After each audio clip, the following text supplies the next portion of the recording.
What's up, everyone? John Rettinger from Techno Buffalo here with an unboxing of one of the smallest smartphones on the planet. This is the HP Veer. Let's go ahead and dig in and see if it deserves a tiny little spot in your pocket.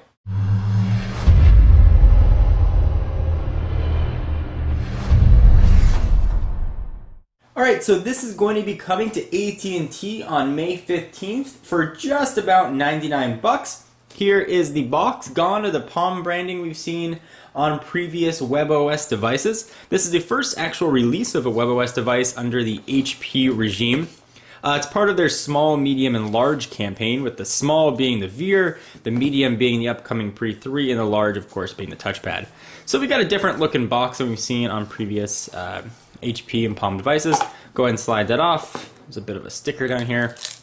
We'll pull that. Let's go ahead and open it up. Looks very similar to other boxes that we've seen for HP and Palm products, at least on the inside. Got some protection on the front. Welcome to AT&T, quick start guide, all that business. Here is the Veer itself. This is one of those phones that is so tiny you actually have to see it in person. It's available in white or black. Of course, this is the white model. It's sort of a panda color with the black screen and the white in the back. Push it off to the side for just a minute. I do want to dig into the box before I get into the phone, because this guy is so small and actually doesn't have a charging port. So I want to show you how the charging happens. We saw this for the first time back in February at the touchpad event. Go ahead and open this up and get in there. And here are all the accessories. And I believe this is touchstone compatible as well. So if you got an older Palm device, you can use it with your conductive charging. So here is the charger.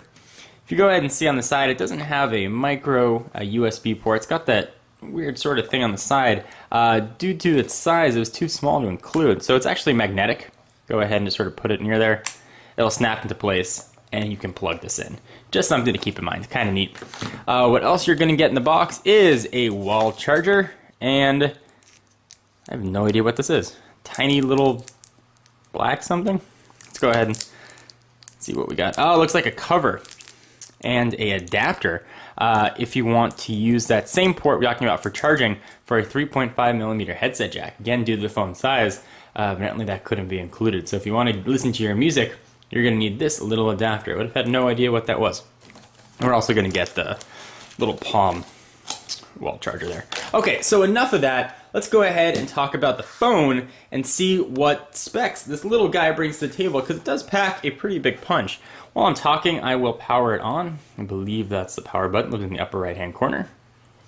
There we go. So HP logo. So let's talk about it. It's got a 2.6-inch diagonal screen with a resolution of 320 by 400.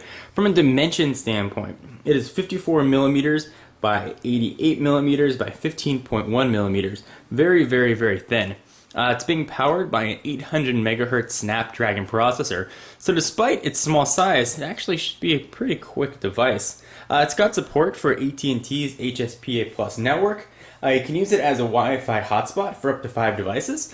On the back, you've got a 5 megapixel camera right next to the speaker grill. It's got a 910 milliamp hour battery, which is going to be good for about 5 hours of 3G talk time or 300 hours of standby time. So let's take a quick look at the device. On the left hand side, volume rocker up and down. On the top, got your power and lock button, a little bit of a lanyard switch right there as well. The logos are blinking on me. There is that sort of multi-purpose magnetic port that you can use for charging, or the 3.5mm headset jack adapter we just saw. Microphones on the bottom. On the back, there's that camera. That white HP backing, you can get that in black as well with the AT&T logo. And if you want to input text, you've got to slide this guy up, and you've got a full QWERTY keyboard. When I tried this guy at the HP event, the keyboard was a little bit hard to type on. There was a rail on the side. It feels like that rail has been reworked since we first saw the prototype. So hopefully we're going to have a bit of an easier typing experience. I have, I guess, relatively large hands, so I'm not so sure that this is going to be the easiest phone in the world, but I will be open-minded and see if it's going to work. While the phone of this stature might not be the most ideal for me, I love that it exists out there, because people are looking for a small device. They don't need a dual-core powerhouse. They just want to check email, maybe get on the web, and not have a lot of bulk in their pocket, this is going to be a very nice choice. So we got some terms and conditions here. Let me do a size comparison because you're not going to be able to see how small this guy really is in the video. So first, let me just put it in my hand just so you can see how tiny that really is. Let me bring in another phone in AT&T's lineup. Let me bring in the just released Infuse. This is a 4.5-inch phone. You can see just how small this guy really is. I mean, just absolutely tiny. If we bring in another phone to check out, here's an iPhone 4. Again, you can see how small the Veer is. Let's compare the Veer to its WebOS friend. Here is the Pre 2, which is by no means a big device, but you can definitely see the size difference here as well. Really, really small. So pull this out on the keyboard. You guys can compare the sizes here. Slide this out. You can see the differences there between the Veer and the Pre 2. Anyway guys, this has been a first look and unboxing. I can wave at you in the camera. Sort of.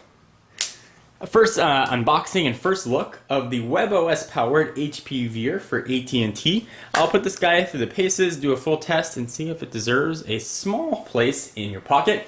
What do you guys think about the Veer? Is it interesting to you? Not interesting? Leave your comments down below. Anything in particular that you want to see, I'll be sure to let you know. I'm John Rettinger from Techno Buffalo. I'll see you in the next video.